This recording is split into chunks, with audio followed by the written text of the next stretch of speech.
speaking of arrogant, I'd like to bring up the most insane thing. No, not shooting somebody in a group of people. AP sets it up. People are talking badly about Laura, his mistress, just to make sure it's clear to the listener, his mistress. He says, she's not my mistress. They're being very mean to her. Clara, do you know what would be nice? Clara, my wife, could we all have dinner together so that everyone can see that there's nothing going on? Gary, there's no way to say this professionally. What a dick. Like, right, really? Like the fine line between genius and insanity, he just kept jumping on either side of it, right?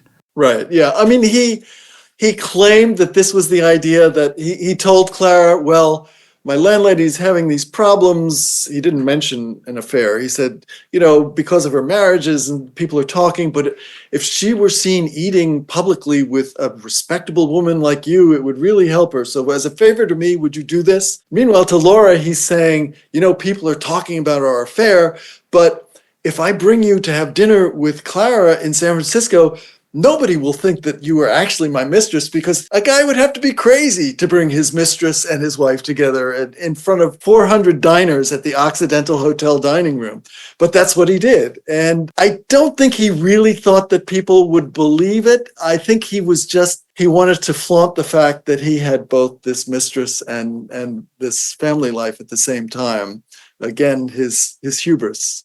Is this a situation, as a historian, as somebody who you said before, you want to make sure you get everything right? How many sources do you need to have for something that insane before you're like, holy hell, this actually happened the way people are saying? Because you have to read that the first time and be like, somebody wrote something down wrong. But this one, you're like, oh my God, what? No, there were several sources for this. I mean, it was one of the few things that in their court testimony, Clara and Laura agreed upon. They did disagree on what happened after the dinner, but in terms of just bringing them together at the dinner in front of, all of the best of San Francisco society, they both agreed on that. So I do give credence to that. They both testified extensively in the trial, and for the most part, they were in agreement. There were certain key areas where they disagreed, and I kind of had to make a decision, whom do I believe? I think historians have to do that all the time, because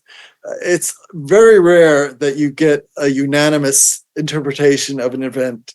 Usually there are different perspectives on it, and you have to say, well, who's actually closest to the truth? And, there's no way of guaranteeing that you make the right choice. But, I like to use as much direct dialogue from the historical record as I can, so that readers can make their own decision.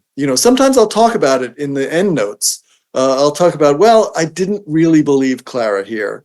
I thought she was projecting this image as the dutiful Victorian wife, but I don't believe her here, or I don't believe Laura here in this part of her testimony.